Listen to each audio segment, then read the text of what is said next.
South African politics is entering a phase where events are unfolding so quickly that even people who have followed the system for decades are being forced to stop and rethink what they believed about power, loyalty, and stability inside the ruling party. What is happening right now goes far beyond normal disagreements or routine internal debates. It points to something much deeper and far more unsettling, a shift in how authority is being challenged and how relationships within the African National Congress are slowly breaking apart. This is not just another dramatic headline or a temporary controversy. It feels more like a turning point that could change how the country is governed and how ordinary citizens relate to politics, especially at a time when African politics as a whole seems to be moving through a period of major transformation, with declining trust in long-standing institutions and rising frustration among the public. To truly understand how serious this moment is, it is becoming clear that simply following daily news updates is not enough. Mainstream coverage often focuses on the surface-level drama, the scandals, the soundbites, the personalities, but rarely digs deep into the forces driving these events. That is why independent political analysis has become so important for anyone who genuinely wants to understand what is really happening beneath all the noise. At the heart of the current crisis is the ANC itself. A party that once drew its strength from unity, from its role in the liberation struggle, and from the moral authority it held in the eyes of millions, but which is now under intense pressure and facing internal tensions that many believe have reached a dangerous level. Within political circles, rumors and claims are spreading that senior figures inside the party may have been involved in deliberately leaking a highly sensitive document. If this is true, it would not just be a simple breach of trust. It would represent a major escalation, a sign that internal power struggles have moved from quiet maneuvering into something closer to open warfare. The document is said to contain details about an alleged relationship between President Cyril Ramaphosa and a businessman known as Cat Matlala or Cat Metal, a name that already carries serious baggage in South Africa because of past controversies and unanswered questions about his activities. These allegations have not been verified and remain unproven, but their existence alone has been enough to send shockwaves through the ANC. Reports suggest it has triggered emergency meetings, frantic phone calls, and intense behind-the-scenes efforts to control the situation before it spirals further out of control. What makes this situation especially explosive is not only what the document supposedly contains, but also who is believed to have leaked it. Claims that two high-ranking officials may have acted deliberately have fueled anger, fear, and suspicion inside the party. This has strengthened the perception that the ANC is deeply divided, and that rival factions are now willing to sabotage one another in the fight for influence, especially with leadership battles and upcoming elections on the horizon. For many political analysts, this leak does not look like an isolated incident or a simple act of misconduct. It looks more like a calculated move in a much larger struggle for power.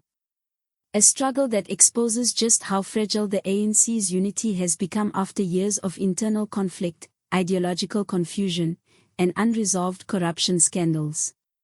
If these allegations were ever proven to be true, the impact on the ANC's credibility could be catastrophic. But even if they are not, the damage to public trust may already be irreversible. Because in politics, perception often matters more than hard facts. Once voters start to believe that a party is dishonest, corrupt, or compromised, rebuilding that trust becomes incredibly difficult. The mere involvement of a controversial businessman is already enough to reignite public anger and intense media scrutiny, reinforcing a long-standing narrative that the ANC has failed to escape the shadow of corruption and questionable alliances. This is a story many South Africans are deeply tired of after years of scandals, broken promises, and repeated claims of renewal that never seemed to fully materialize. President Ramaphosa's response, or what some see as his lack of response, has become another major point of debate.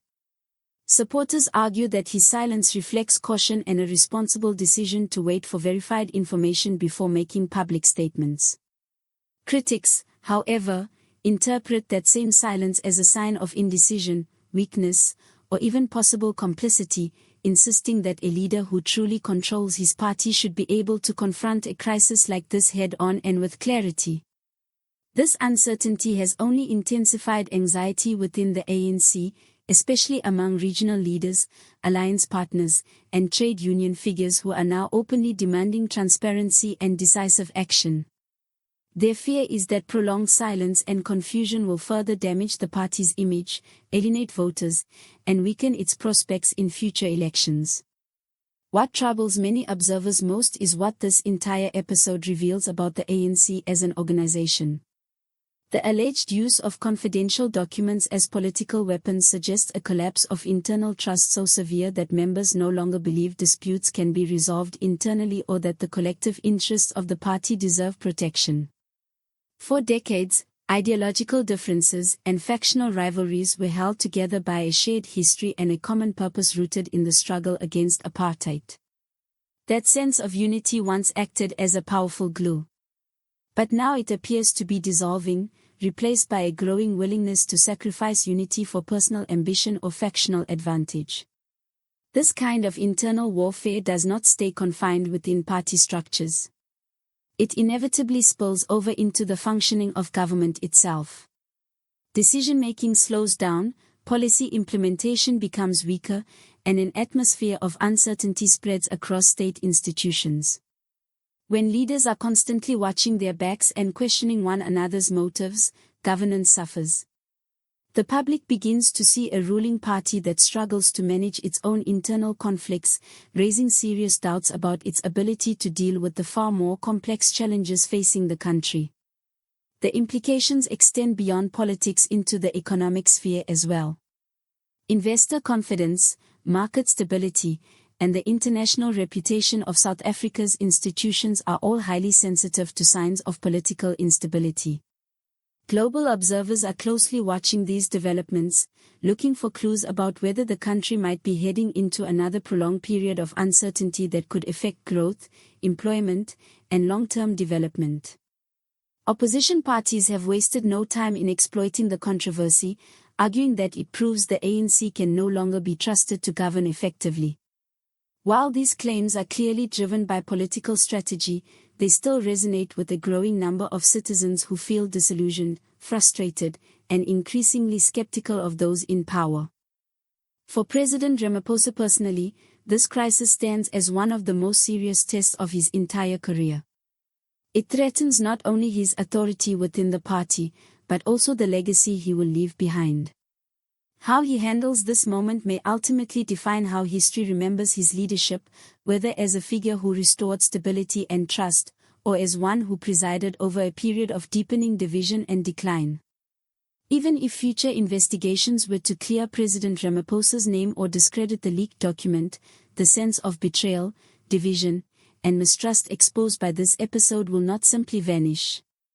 Rebuilding the ANC's image and restoring internal cohesion could take years, if it is even possible at all. At its core, this controversy is about far more than one document or one businessman. It reflects deeper issues of accountability, transparency, and moral direction within South Africa's ruling party, at a time when the country desperately needs stable and credible leadership. This is a moment that forces both politicians and citizens to ask difficult questions. What does the ANC truly stand for today? Can it still live up to the values that once defined it? For anyone invested in the future of South Africa, staying informed, engaged, and willing to look beyond official statements and polished narratives is essential to understanding the realities unfolding behind the scenes. How this crisis is resolved will shape not only the fate of the ANC but also the strength of South Africa's democratic institutions and the direction the nation takes in the years ahead. The erosion of institutional integrity is never sudden, it is a slow, corrosive process that gradually wears away the norms and structures that once made the ANC a formidable force, both in liberation and governance. To fully understand the stakes, we must also consider the historical context. Intelligence, documentation, and sensitive information have been weaponized in past administrations. This is not a new tactic, but its current application reveals a desperation that has reached the highest levels of the state. When we talk about a shadow state or factions within factions, we are describing a reality where formal party structures, the National Executive Committee, the Integrity Commission, regional branches, are increasingly bypassed in favor of secretive operations designed to undermine political rivals. The leaked document concerning the businessman known as Cat Metal is a textbook example of psychological warfare. Its purpose is to paralyze the presidency. If the president reacts too forcefully, he risks being accused of overreach, of using state resources to protect his image. If he stays silent, the vacuum is filled by conspiracy theories and the loudest critics. This lose-lose scenario is exactly what the leakers intended. It traps leadership in a cycle of permanent distraction, while the country continues to face real crises, power shortages, unemployment, and crumbling infrastructure. The true cost of this political drama is not just noise, it is the delay and disruption of national progress. Every hour spent debating the authenticity of a leaked document is an hour stolen from rebuilding the South African economy. There is also a deeper, long-term implication for the next generation of leaders.